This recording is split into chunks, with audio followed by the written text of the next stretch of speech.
దేవుని నామమునకు మహిమ కలుగును గాక. ప్రభువునందు ప్రియులరా, మన ప్రభువు రక్షకుడు అయిన క్రీస్తు యేసు పరిశుద్ధ నామంలో మీ అందరికీ శుభములు. 17వ తేదీ మే మాసము 2026 సంవత్సరం. ఈరోజు ఒక అద్భుతమైన వాగ్దానము సబ్జెక్టు మనం నేర్చుకుంటున్నాం. చాలాసార్లు మనకి అర్థము తెలియక మనము మిస్అండర్స్టాండింగ్ అంటే అపార్థం చేసుకునే వాళ్ళంగా చాలా విషయాల్లో ఉంటున్నాం. ఉదాహరణకి, ఇప్పుడు నీ చేతిలో స్మార్ట్ ఫోన్ ఉంది కదా, ఉంది. మనకి ఎన్ని విధాలుగా తెలుసు, అన్ని విధాలుగా ఫోన్ని వాడుకోగలం. కానీ అది స్మార్ట్, అందులో చాలా ఉన్నాయి. అంటే అందులో ఉన్న అన్నింటిని బట్టి అది స్మార్ట్ అయింది. కానీ అందులో మనం కొన్నే వాడుకుంటున్నాం. అంటే ఈ లోకంలో డేటా ఎంతో ఉంది, కానీ మనము కొంచెమే వాడుకుంటున్నాం. ఉదాహరణకి డాక్టర్ అంటాం. అంటే ఏంటి?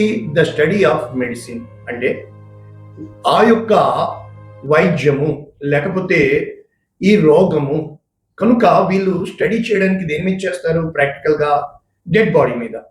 సో ఒక డెడ్ బాడీని తీసుకుని దాన్ని ప్రాక్టికల్గా ఈ లివర్ ఎక్కడుందో, హార్ట్ ఎక్కడుందో, ఈ లంగ్స్ ఊపిరితిత్తులు ఎక్కడున్నాయో మనకి నేర్పించబడుతుంది, కానీ డెడ్ బాడీ మీద. అలాగే టెక్నాలజీ, ఒక మిషన్ తీసుకొని అవి స్పేర్ పార్ట్స్, అంటే ఈ మెషిన్లో ఎలక్ట్రానికల్లీ ఆపరేటెడ్, మెకానికల్లీ ఆపరేటెడ్. కనుక electronics cum mechanics is equal to machine. అంటే దాన్ని ఎలక్ట్రికల్ సిగ్నల్ ద్వారా మెకానిజం చేయడాన్ని టెక్నాలజీ. అయితే ఈ రోజున మనము స్పిరిచువల్ నాలెడ్జ్, ఆత్మీయ జ్ఞానము, నిజంగా ఆత్మీయ జ్ఞానము, లోక జ్ఞానము, మరి ఈ లోకంలో అంటే ఇప్పుడు మనం నేర్చుకున్నాం కదా టెక్నాలజీ ఏ విధముగా, మరి మనలో కూడా 2 రకాల జ్ఞానాలు అవసరం. ఒకటి ఈ లోకంలో బ్రతకడానికి లోక జ్ఞానం, అయితే అది కొంతకాలమే. రెండవది పరలోక జ్ఞానం, అంటే శరీర జ్ఞానము, ఆత్మ జ్ఞానము. ఈ శరీర జ్ఞానాన్ని the knowledge about the physical being, అంటే ఫిజిక్స్. ఫిజిక్స్ అంటే ఏంటి? ఏది చూస్తున్నామో, ఏది కనుగొంటున్నామో, ఏది తాకుచున్నామో. సైన్స్ ఒకే ఒక్క డెఫినేషన్ ఏంటంటే, ఒక్క మాటలో మేక్, టెస్ట్ అండ్ రిపీట్. అంటే నీవు ఏదో ఒకటి తయారు చేయడము, దాన్ని పరీక్షకు పెట్టడము, మూడవది దాన్ని రిపీట్ చేయడం. ముందు ఎక్కువ నేర్చుకుంటున్నామేమో. ఈరోజు వాగ్దానం మరి అటువంటిది. ఈరోజు వాగ్దానం ఏంటంటే, దేవుడు దీనులకు కృప అనుగ్రహించును. దేవుడు దీనులకు కృప అనుగ్రహించును. అంటే ఇక్కడ 2 గుంపులు మనం చూడగలుగుతున్నాం. దీనులకి కృప ఇస్తాడు. మరి ఎవరికి ఇవ్వడు? పూర్తి వచనము పేతురు గారు రాసిన మొదటి పత్రిక 5వ అధ్యాయము 5వ వచనం. చిన్నలారా, ఇక్కడ చిన్నవారికి అడ్రస్ చేస్తున్నాడు పేతురు. మీరు పెద్దలకు లోబడి ఉండి. మొట్టమొదటి మాట ఏంటి? 2 గుంపులు, చిన్నవాళ్ళు, పెద్దవాళ్ళు. మన భారతదేశం యొక్క ధర్మము ఏంటంటే చిన్న పెద్ద తేడా తెలియదా. మొట్టమొదట సంస్కారం మనం నేర్పించబడతాం. ఎంత మాట వస్తే అంత మాట అంటున్నావేంటి? చిన్న పెద్ద తేడా తెలియాలి కదా. కనుక చిన్నవారు, పెద్దవారు. రెండవది ఏంటి? సబ్జెక్ట్ ఏంటి? లోబడి ఉండుట. ఇక మీరందరూ ఎదుటివాని ఎడల దీన మనస్సు అను వస్త్రము ధరించుకొని, అంటే ఇక్కడ ఒక వస్త్రముగా పోలుస్తున్నాడు నీ మనస్సుని. ఆ మనస్సు ఏ వస్త్రము కలిగి ఉండాలా? దీన వస్త్రము అని చెబుతూ అలంకరించుకుని, అలంకారంగా చెప్తున్నాడు. ఎలాగా? దేవుడు అహంకారులను ఎదిరించి దీనులకు కృప అనుగ్రహించును. ఇక్కడ 2 గుంపులు మనం చూస్తున్నాము, అహంకారులు, దీనులు. ఎవరు? మనందరికీ తెలుసు ఏంటి? ధన్యతల్లో ఆత్మ విషయమై దీనులైన వారు ధన్యులు, పరలోక రాజ్యము వారిది. అయితే ఇప్పుడు మనము New International Version 1 Peter chapter 5 verses 5. In the same way you who are younger, ఇక్కడ చెప్పబడుతుంది యవనస్తులారా, లేకపోతే చిన్నపిల్లలారా. Younger, elder. అంటే చిన్నవాళ్ళని యంగర్ అంటారు, పెద్దవాళ్ళని ఎల్డర్ అంటారు. Right. Submit your selfs to elders. ఇక్కడ యువర్ ఎల్డర్స్ రాయబడింది. 2 గుంపులు. సబ్మిట్ అంటే మిమ్మల్ని మీరు తగ్గించుకోండి. సబ్మిట్ విధేయత చూపండి, లోబడి ఉండండి. అంటే వారు చెప్పింది మీరు చేయండి, మీరు చెప్పింది వారు చేయడం కాదు. ఇక ఆల్ ఆఫ్ యూ, అందరికీ అంటే ఎల్డర్స్ వెరస్ యంగర్స్, చిన్నవారు పెద్దవారు కూడా ఎదుటి వాని పట్ల ఏం కలగాలి? Cloth your self with humility. ఇక్కడ ఇంగ్లీష్లో హ్యూమిలిటీ రాశారు. చాలా విషయంలో మనము ఈ మానవత్వాన్ని మరిచిపోయి ఈ మధ్య న్యూస్ చూసినప్పుడు ఒక అతనికి అరగుండు కొట్టి చెప్పుల దండ వేసి ఊరేగించారు నగ్నంగా. అంటే అతని హ్యూమిలిటీ చేయడం. దేనికన్నా తగ్గించుకోగలం కానీ రెండు విషయాలు ఉంటాయి. ఒకటి అవమానము, రెండవది చూడండి అనుమానము. ఈ అవమానము అనుమానము ఉన్న చోట ఇంకా మనం బ్రతకలేము. అవమానము అంటే నీ మానాన్ని అవమానించడం, అనుమానము నీ మానాన్ని అనుమానించడం. అంటే ఈ రెండింటికి సబ్జెక్ట్ నీ గుణం. సో నీ గుణము అనేది చాలా ప్రాముఖ్యమైనది. నీ గుణము వలన మనము ఎన్నో విషయాల్లో దేవుడు మన గుణాన్ని ప్రజలకి చూపించడానికి ప్రయత్నం చేస్తున్నాడు. ఎందుకని? ఇక్కడ because God opposes the proud but shows favour to the humble. దేవుడు ఈ గర్విష్ఠులను ఆయన ఎదిరిస్తాడు, దీనులకు కృప చూపిస్తాడు. హంబుల్ అని రాయబడింది. అంటే ఇక్కడ నేను చెప్పాలనుకుంటున్న భావం ఏంటంటే హంబుల్. దీనులు అంటే మనం అనుకుంటాం పేదవారని కాదు. హంబుల్ తగ్గించుకునేవారు, హంబుల్నెస్ విధేయత చూపించేవారు. రెండు ఉన్నాయి గుంపులు. ఒకటి విధేయులు, రెండు అవిధేయులు. దేవుని ఆజ్ఞకు అవిధేయత చూపించాడు. ఆజ్ఞ అతిక్రమమే పాపము. ఆదాము ఆ యొక్క నిబంధన మీరాడు. అంటే మనము కంట్రోల్ తప్పిపోయేటట్లు చేసేది రెచ్చగొట్టే మాటలు, రెండవది మనల్ని అవమానించే మాటలు, మూడవది మనల్ని ఒంటరిగా చేసి అపహాసము చేసే మాటలు, అపహాసకులు. కనుక ఇక్కడ పేతురు గారు చెప్పడానికి ప్రయత్నం చేస్తుంది ఏంటి అని మనం చూసినప్పుడు ఈ పేతురు రాసిన మొదటి పత్రిక 5వ అధ్యాయం 1వ వచనం, తోటి పెద్దను తన్ని తాను పెద్దగా ఎల్డర్గా. సంఘంలో 3 రకాల గుంపులు ఉంటాయి. ఒకటి విశ్వాసులు, బిలీవర్స్. ఈ బిలీవర్స్ అనే వాళ్ళు మారుతా ఉంటారు, ఎక్కువ మంది వస్తారు. రెండో వాళ్ళు పరిచారకులు. ఈ పరిచారకులు అనే వాళ్ళు ఈ ప్రజలకి దగ్గరగా ఉంటారు. మూడవ గుంపు ఎల్డర్స్, పెద్దలు. ఇది సంఘము యొక్క క్రమము. ఏంటి? పెద్దలు, పరిచారకులు, విశ్వాసులు. అయితే అయితే అయితే ఈ విశ్వాసులకి పెద్దలకి మధ్య ఎవరు? పరిచారకులు, యంగర్స్. వీళ్ళని యంగర్గా ఉంచుతారు, వీళ్ళని యవనస్తులు ఉంచుతారు. ఈ యవనస్తులు ఎవరి దగ్గర నుంచి ఆజ్ఞ తీసుకోవాలి? పెద్దలు, ప్రెస్బ్యూటేటర్స్ అంటారు, వీళ్ళని డీకన్స్ అంటారు. ఎంత క్రమం ఉంటుందా సంఘంలో? కొంచెం వాక్యం తెలిస్తే చాలు. మేము ఎందుకు చెప్పకూడదు? ఇదే ప్రశ్న. ఎందుకు అనేది హెచ్చింపుకి సూచన. ఎప్పుడైతే తగ్గింపుకి సూచన ఏంటి అని అంటే ఒక్క మాటలో ప్రశ్నించేదే గర్వము, ప్రశ్నకి సమాధానముగా ద పీస్, సమాధానాన్ని కాపాడుకోవడమే దీనత్వం. అంటే మేము ప్రశ్నించకూడదా? ఖచ్చితంగా ప్రశ్నించాలి. కానీ నువ్వు ప్రశ్నించే ముందు ఆ ప్రశ్న నీకెదురైతే సమాధానం నీ దగ్గర సిద్ధంగా ఉందా? ఆ సిద్ధపాటు కలగడమే ఇప్పుడు పెద్దల కర్తవ్యం. ఏంటి? క్రీస్తు శ్రమలను గుర్చి సాక్షిని, బయలుపరచబడిపోవు మహిమలో పాలివాడను, నేను మీలోని పెద్దలను హెచ్చరించుచున్నాను. ఇప్పుడు పెద్దలకి చెప్తూ పేతురు గారు అంటారు, బలము చేత కాక దేవుని చిత్త ప్రకారము, ఇష్టపూర్వకముగా, లాభాన్ని ఆపేక్షించి కాదు, సిద్ధ మనస్సుతో దేవుని మందను మీరు విచారణ చేయండి. అంటే వారికి అధికారులుగా కాక మాదిరులుగా. చూసారా? అంటే ప్రేమగా, నేను పెద్ద నువ్వు చెప్పించేయి, ఇది కాదు, మాదిరిగా. దేనికి? ప్రధాన కాపరి ప్రత్యక్షమైనప్పుడు మీరు వాడబారని మహిమ కిరీటం పొందుకుంటారు. కనుక ఆ సందర్భంలో ఇక్కడ చెప్పబడుతున్న మాట, దేవుడు సగిన సమయమందు మిమ్మల్ని హెచ్చిస్తాడు కనుక ఆయన బలమైన చేతి క్రింద దీన మనస్సు కలిగి ఉండండి. కారణం ఏంటంటే ఆయన మీకోసం గొప్ప ప్రణాళిక కలిగి ఉన్నాడు. ఆ ప్రణాళిక మీలో నెరవేరాలి అంటే మీలో ఓర్పు అవసరం. ఎందుకు?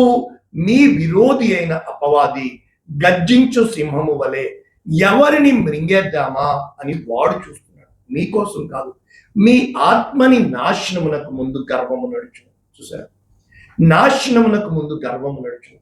అహంకారమైన మనసు ఎదుటివారిని చిన్న చూపు చూస్తుంది. ఇప్పుడు దీని వేరియేషన్ ఎలా చూడొచ్చు? 2 కీర్తనలు మన ముందు ఉన్నాయి. ఒకటి కీర్తన 131లో భక్తుడు అంటాడు, గర్వం కోసము ఈ కీర్తన మనకు అర్థమవుతుంది. యెహోవా, నా హృదయము అహంకారం గలది కాదు, నా కన్నులు పైన చూస్తున్నవి కావు. అంటే కన్నులు నెత్తి మీద కావడం కదా. నాకు అందని వాటి అందైనను గొప్ప వాటి అందైనను నేను అభ్యాసము చేసుకుంటుంది. అయితే ఏం చెప్తున్నాడు? నేను నా ప్రాణమును నిమ్మలపరచుకుని, ప్రాణము నా మైండ్ని, నా మనస్సుని. నీ మనస్సుకి ఎప్పుడూ రెక్కలు వస్తూ ఉంటాయి, కోరికలు వస్తూ ఉంటాయి.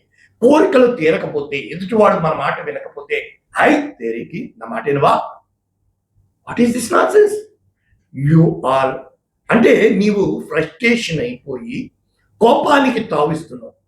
నీ మాట వినడు కనుక, నో నో నో, నీ మాట వినకుండా చేస్తుంది ఏంటి? దాన్ని నీవు సాల్వ్ చేయాలి. కనుక ఇక్కడ ఏమంటున్నాడు? నిమ్మలపరుచుకుంటున్నాడు, సముదాయించుకుంటున్నాడు. అంటే మన మనస్సుని కంట్రోల్లో పెట్టుకుంటున్నాడు. ఇక్కడ కీర్తనకారుడు ఏమంటున్నాడు? ఎలా కంట్రోల్లో పెట్టుకుంటున్నాడు? చను పాలు విడిచిన పిల్ల తల్లి యొద్ద ఉన్నట్లు, చను పాలు విడిచిన పిల్ల ఉన్నట్లు నా ప్రాణం. అంటే తన ప్రాణమును పసిబిడ్డ వలె తల్లి ఒడిలో ఎలా ఉన్నాడో అలాగ దేవునితో పోల్చుకుంటూ, ఇశ్రాయేలు ఇది మొదలుకొని నిత్యము యెహోవా మీద. అంటే నీవు నీ ఆశ దేవుని మీద పెట్టుకోవాలా? నీ ఆశ నెరవేరడం కోసం ఎదుటివాడిని బలముతో, శక్తితో నువ్వు జయించకూడదు. ఇప్పుడు దీనత్వానికి ఇంకొక కీర్తన ఉంది ఇక్కడ. కీర్తన 1, 2, 3 123 ఏమన్నాడు? ఆకాశమందు ఆసీనుడై ఉన్నవాడా, నీ తట్టు నా కన్నులు ఎత్తుచున్నాను. ఇక్కడ ఏమంటున్నాడు? దాసుల కన్నులు, దాసి కన్నులు యజమానుని యజమానురాలు. నీవు కరుణించు వరకు, అంటే దేవుడు తన కార్యమును మన పట్ల జరిగించేంత వరకు ఆయన కొరకు ఎదురు చూడడమే. దేనికి? మేము అధికముగా తిరస్కారము పాలైంది. అహంకారుల నింద, గర్విష్ఠుల తిరస్కారము మా మీదకి వచ్చి మమ్మల్ని కరుణించుకుంటారు. అంటే ద ప్రేయర్ ఆఫ్ మెర్సీ. దేవా నీవు మమ్మల్ని కరుణించు. అంటే మనము చేయడం కాదు, దేవునికి చేయడానికి ప్రతీకారము తీర్చుకుంటా నా వంతు, పగ తీర్చుకుంటా నా వస్తు, యుద్ధము ఎగోవాలి. అంటే దేవుడు ఏమన్నాడు? ఆకాశ పక్షులను చూడి, అవి విత్తువు కోయవు, మీకేది కావాలో నన్ను అడగండి, నేను మీకు ఇస్తాను. ఇప్పుడు ఇంకో కీర్తన ఉంది కదా, కీర్తన 121 భక్తుడు ఏమంటున్నాడు? కొండల తట్టు నా కన్నులు నాకు సహాయం. అంటే నీ ప్రతి విషయంలో, each and every moment of your life you should be అంటూ ఫోకస్ అంటూ గాడ్. నీవు దేవుని దగ్గర నుంచి పొందుకోవడానికి ఎదురు చూడాలి. కనుక అప్పుడు నీకు సబ్జెక్ట్ ఎవరు అవుతారు? దేవుడు అవుతారు, మనుషులు కాదు. నీ పక్కన 1000 మంది నిన్ను చూసి ఎటకారం చేస్తూ ఉంటారు. నీ పక్కన చాలా మంది మాకు చూడు, నీవు వాళ్ళని చూచిన ఎడలా దేవుని నీతి నీలో జరగదు. నీవు నీ అంతరంగంలో సమాధానం వస్తుందా? నీవు ఏ వస్త్రాన్ని ధరిస్తున్నావు? ఇక్కడ దీన వస్త్రాన్ని, humble, the spirit of humble. అంటే యెషయా గ్రంథం మనందరికీ తెలుసు 66. ఆకాశము నా సింహాసనము, భూమి నా ప్రార్థన.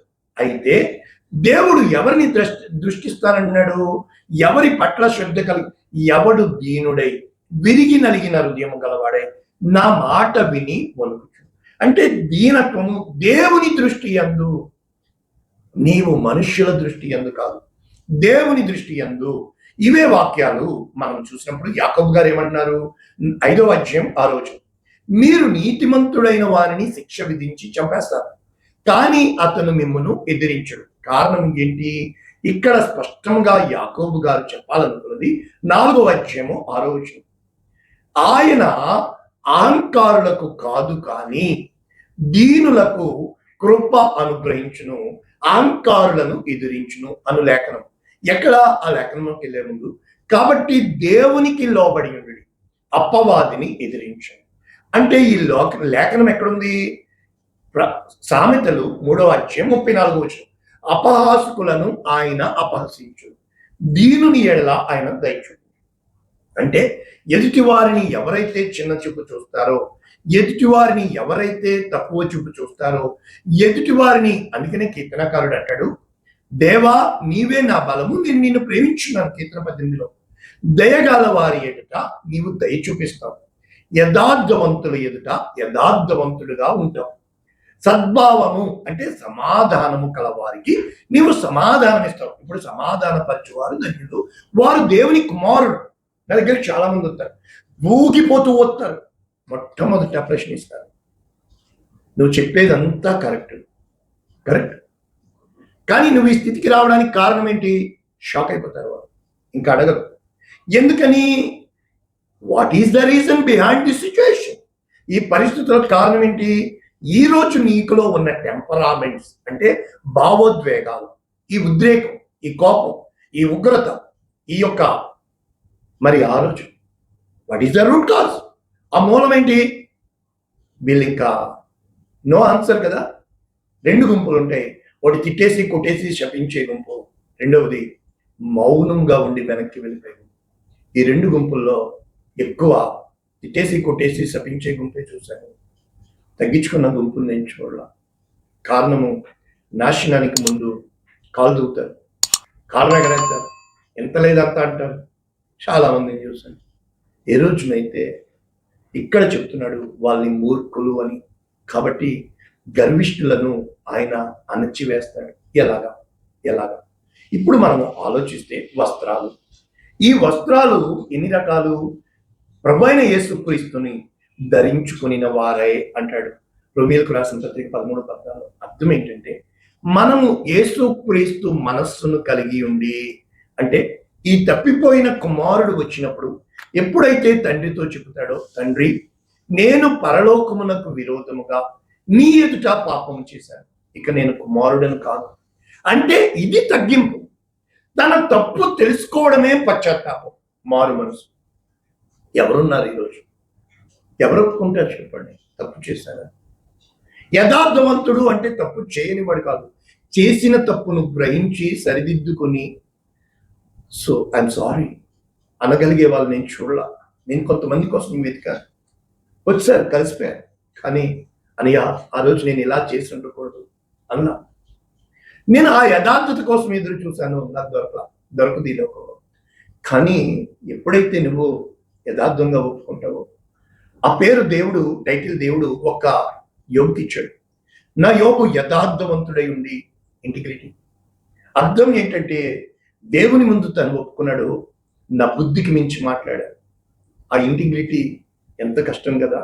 ఇక్కడ తన దాసులను పిలిపించి, తప్పిపోయిన కుమారుడి కథలో తండ్రి ప్రశస్త వస్త్రము త్వరగా తెచ్చి చేతికి ఉంగరం పెట్టి పాదములకు చెప్పులు తొడిగించండి, రండి విందు చేసుకుందాం. చూసారా, 3 హానస్ ఇక్కడ ఇస్తున్నాడు. ఒకటి వస్త్రము, మలిన వస్త్రము తీసి మహిమ వస్త్రం. ఆ జకరియా 3వ అధ్యాయంలో కూడా మలిన వస్త్రం తీసి మహిమ వస్త్రం ఇస్తున్నాడు కదా, పాపపు వస్త్రమును తీసి నీతి వస్త్రం ఇస్తున్నాడు కదా. ఇప్పుడు ఈ వస్త్రాల కోసం మనం చూసినప్పుడు యెషయా గ్రంథము 61:1లో కొన్ని వస్త్రాలు రాయబడి ఉన్నాయి. ఎందుకు ఈ సువార్త ప్రకటిస్తున్నాము? దీనులకు. ఎవరు? యెహోవా నన్ను అభిషేకించాడు. దీనికి నలిగిన హృదయము గల వారిని, చెరలో ఉన్న వారికి విడుదల, బంధింపబడిన వారికి విముక్తి. అందుకు దేవుడు నిన్ను నన్ను దీన మనస్సుతో అలంకరిస్తాడు. యెహోవా హితవస్త్రము ఈ సంవత్సరం, the year of favour of God. నాకు చెప్పాడు, ఈ సంవత్సరము నీకు favour, the year of favour, హితవత్సరము, నేను నిన్ను కనికరించి కృప చూపించి తిరిగి కట్టే సంవత్సరము ఈ సంవత్సరము. ఇదిగో నేను ఒక నూతన కార్యం చేస్తున్నాను. అంటే మన దేవుని ప్రతిదండన దినము. దేనికి? దుఃఖాక్రాంతులు ఓదార్చబడటం. దుఃఖించే వస్త్రాలకి ప్రతిగా ఉల్లాస వస్త్రాలు, బూడిద వస్త్రాలకు ప్రతిగా పూదండ వస్త్రాలు, భారభరితమైన ఆత్మకు ప్రతిగా ఆనంద తైలము, స్తుతి వస్త్రము. ఈ మహిమ వస్త్రాలు దేవుడు ఇస్తాడు. కారణం ఏంటి? కీర్తన 104:2 ఆయన వెలుగును వస్త్రము వలె ఆయన ధరించి ఉన్నాడు. అందుకే ప్రశస్తమైన వెలుగు వస్త్రము కలిగి మహిమ కలిగి ఉంటాడు. కీర్తన 93:1 ఆయన ప్రభావమును వస్త్రముగా ధరించుకుని ఉన్నాడు, బలముతో ఆ యొక్క నడికట్టును కట్టుకుని ఉన్నాడు. అర్థం ఏంటంటే మాజెస్టీ, స్ప్లెండర్. ఈ భూమి అంతటా దేవుని ప్రభావము వస్త్రముగా ధరించాడు. ఈ రోజున వాక్యము విన్న నీవు నేను ఆలోచించండి. ఈ వస్త్రాలు అనేవి ఏ రోజున ఆదాము అవ్వల పాపం చేశారో వాళ్ళు ఆ యొక్క ఆకులు వస్త్రములుగా ధరించుకున్నారు. అయితే దేవుడు ఆ యొక్క చర్మపు వస్త్రాలను ఇచ్చాడు, అంటే తమ సిగ్గును కప్పుకోవడానికి. మరి అంతకు ముందు వారు సిగ్గు ఎరగకుండిరి. మరి వారికి ఏం వస్త్రాలు ఉన్నాయి? మహిమ వస్త్రాలు. అంటే ఈరోజు యేసు క్రీస్తు ప్రభుల వారు దిగంబరిగా, అంబరి అంటే వస్త్రం, దిగ అంబరి వస్త్రము లేకపోవడం, ఆయన వేలాడుతున్నాడే. ఆలోచించండి, ఆయన ఈ లోకమునకు అవమానమునకు, ఈ లోకము యొక్క భారమునకు, మరణము ఒక్కసారి నీలోంచి ప్రాణం వెళ్ళిపోయాక నీ నగ్నత్వం, నీ నేకెడ్నెస్, యోబంటాడుగా తల్లి గర్భంలోంచి దిగంబరిగా వచ్చి తిని భూగర్భంలోకి దిగంబరిగా నేను వెళ్ళిపోను. పౌలు అంటాడుగా తిమోతితో, ఈ లోకంలోనికి ఏమీయూ తేలేదు, ఈ లోకము నుండి ఏమీయూ తీసుకొని పోవు. ఏ రోజునైతే పరలోకమునకు వెళ్ళేది నీ ఆత్మ, ఈ ఆత్మకి వస్త్రం ఉందని, అది మహిమతో మాత్రమే అలంకరించబడుతుందని ఆలోచించండి. నీ ఆత్మకి వస్త్రము కావాలి అంటే శరీరాన్ని కప్పుకునే సిగ్గు కాదు, ఆత్మ నిత్యము జీవిస్తుంది కనుక ఆత్మ ఫలమేమనగా ప్రేమ, సంతోషం, సమాధానం. ఇవి కలిగి ఉంటే ఈ లోకంలో బ్రతకలేము. ఈ లోకము గర్వానికి సూచన, ఈ లోకం బలానికి సూచన, దౌర్జన్యానికి సూచన, దౌష్ట్యానికి సూచన. అందుకే ఈ లోకం యేసుక్రీస్తుని చంపేస్తుంది. వస్త్రాలు పనిచేసుకున్నారు, తీసేసుకున్నారు. ఏ రోజునైతే నీ దేవుడు అన్యాయస్తుడు కాదు, ఆయన నీ కోసం వెతుకుతున్నాడు. ఒక్కడు దొరుకుతాడా? వాడి కోసం నేను ఎదురు చూస్తున్నాను. భూమిని నాశనం చేసినప్పుడు ఒక్కడు దొరికాడు, నోవహు. సొదొమ గొమొర్రాను నాశనం చేస్తున్నప్పుడు లోతు కోసం ప్రార్థించాడు అబ్రహాము. లోతుని ఒక్కడినే బయటికి తెచ్చాడు. ఈ రోజున నీవు ఒక్కడివి దేవునికి దొరికితే, నీ ఒక్కడిని బట్టి, నీ దీన హృదయాన్ని బట్టి దేవుడు నిన్ను ధన్యునిగా చేసి నీ ద్వారా ఈ లోకాన్ని సంపాదించుకోవాలని. నక్కలకు బొరియలు, ఆకాశ పక్షులకు గూళ్ళు ఉన్నాయి. మనుష్య కుమారుడు తల దాచుకోవడానికి కూడా స్థలం లేదు. ఈ రోజున నీ హృదయంలో దీన మనస్సు లేకపోతే ఆయన ఉండలేడు. సత్రములో స్థలము లేనందున పశువుల పాక, నోరు లేని జీవాల దగ్గర ఆయన పుట్టాడు. సేవకి రాకముందు 40 దివారాత్రులు జంతువుల మధ్య అరణ్యంలో ఆయన ఉన్నాడు.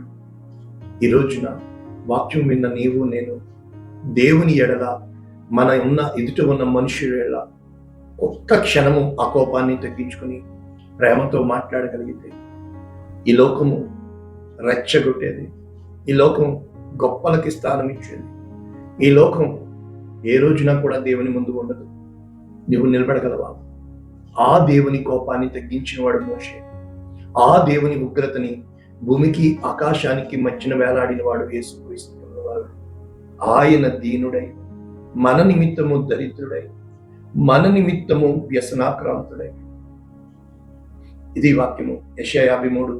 మన జీవితంలో కార్యము జరిగినప్పుడు దేవుడు కార్యము చేయనుగాక.